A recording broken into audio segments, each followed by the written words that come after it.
글로벌 워밍, 우리말로 지구온난화. 우리 지구가 더워지고 있다는 이 개념은 사실일까요? 누군가 묻는다면 저는 기꺼이 네라고 답하겠습니다. 그런데 인간에 의한 지구온난화가 사실이냐 이렇게 묻는다면 여기서부턴 좀처럼 시원하게 답하지 못할 것 같습니다. 인과관계 측면에서 사람이 지구라는 행성을 뜨겁게 달구고 있다는 그런 로직의 근거가 현재로서는 여간 허술해 보여서입니다. 오늘의 이야기는 이 지구온난화, 그리고 한 발 더 나아가 종말론적 환경주의를 다룹니다. 이야기는 AD 10세기 말 어느 노르웨이 바이킹으로부터 시작합니다. 붉은 털 에릭이라는 사람을 아십니까? 본명은 에릭 프로발선.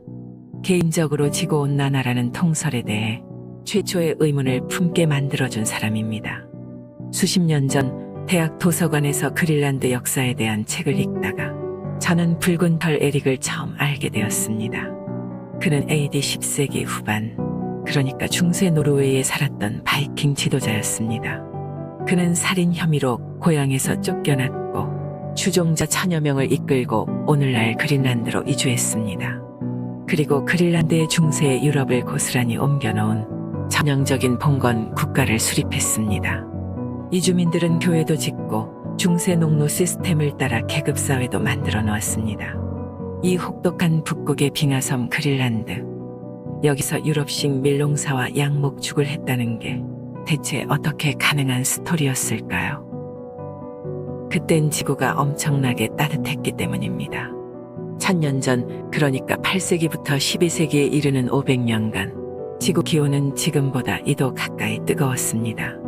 북반구 고위도 지역은 무려 4도가량 높았습니다. 이 시기 역사 기록에는 그린란드는 물론이고 훨씬 아래에 있는 아이슬란드에조차 유빙이 존재했다는 기록이 없습니다. 중세온난기의 인류는 원시적인 이동 수단을 가졌지만 그럼에도 엄청난 지리적 팽창을 했습니다. 바이킹은 전 유럽과 아이슬란드, 그린란드, 심지어 아메리카까지 다녔습니다. 아시아에서는 중국의 감귤과 모시풀이 지금보다 훨씬 북쪽에서 자랐습니다. 이 온난기 때 우리나라에서도 장보고 같은 보기 드문 해상황들이 득세하였습니다. 종합하자면 이 시절 세계는 지금과 비교할 수 없을 만큼 따뜻했습니다. 그리고 당연하지만 이 시기 인류는 아무런 화석연료도 사용하지 않았습니다. 이처럼 따뜻했던 세계는 13세기 들어 빙하의 후퇴가 나타납니다. 이윽고 세계는 서늘해지기 시작하였습니다.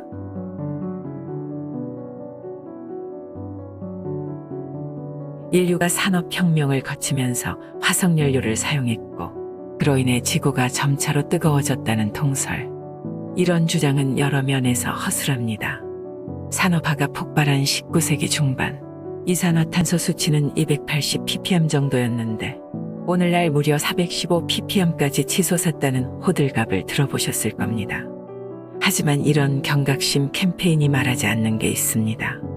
초창기 생명활동이 시작되던 무렵에는 이산화탄소 수치가 무려 6000 ppm에 달했다는 것을, 이를테면 기후재앙을 말하는 이들은 19세기 이전의 이산화탄소 수치 자료는 무시하려 듭니다. 하지만 앞서 말했듯 중세 사람들은 역사 어느 시기보다 따뜻하게 잘 살았습니다. 사진 속의 중세 그린란드 교회 유적지를 보십시오. 북극 그린란드의 땅과 하늘은 정말로 그린이었습니다. 오늘날 언론은 이산화탄소를 무슨 악마의 댁이 가스라도 되는 양 겁을 줍니다. 하지만 이런 공포 마케팅은 기괴합니다. 이산화탄소 수치가 높아지면 당연히 식물의 광합성이 증가됩니다. 식물 생장은 늘어나고 녹지가 늘어납니다. 지구는 더욱 녹색이 됩니다. 부수적으로 인류는 더 많은 식량도 수확할 수 있습니다. 사실 생각해보면 뻔한 이치입니다.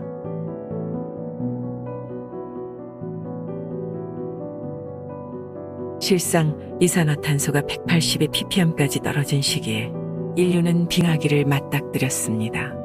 13세기부터 시작된 소빙하기로 인해 인류는 큰 고통을 겪었습니다. 목조지가 부족해진 유목민족들이 갑자기 정복 활동에 나서기 시작했습니다. 몽골부터 일본, 여진족 침략이 연이은 한반도 역사를 생각해보세요. 이산화탄소 부족은 실상으론 지구의 황폐화를 유발합니다. 지금도 온실 재배 농가에서는 이산화탄소 발생기를 두고 있습니다. 농업학자들은 이산화탄소 농도가 현재의 400팜보다 훨씬 높은 800에서 1200팜 수준이 되면 식량 생산이 폭증할 것이라고 보고합니다. 중세 때보다 여전히 훨씬 춥지만 오늘날 그린란드에서는 최상급 감자를 재배합니다. 처음으로 나무를 이식해서 그린란드의 역사상 최초의 숲을 만들기도 합니다.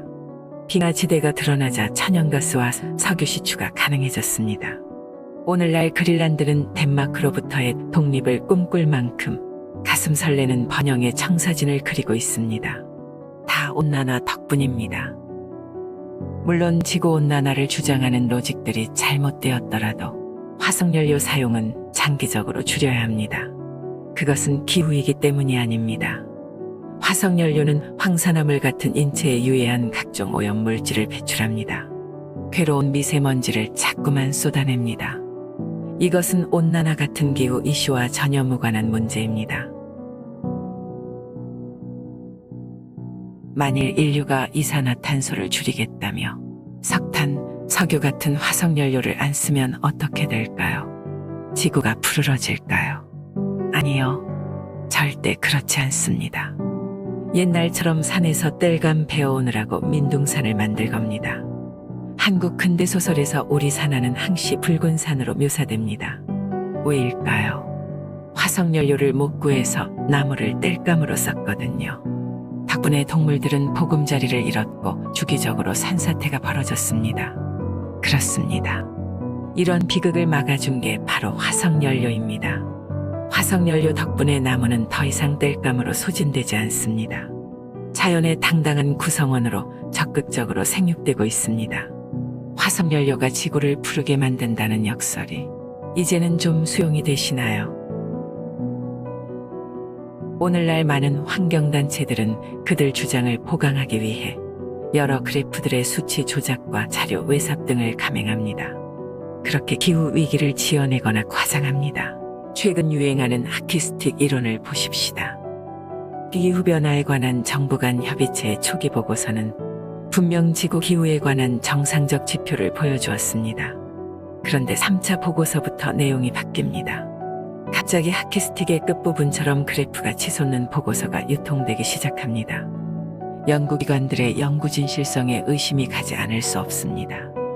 실제로 2015년 파리기후 협약 체결을 앞두고 충격적인 폭로가 있었습니다. 1998년부터 18년간 위성 관측 기록 상기온 상승이 없었다는 미국 해양기상청 자료.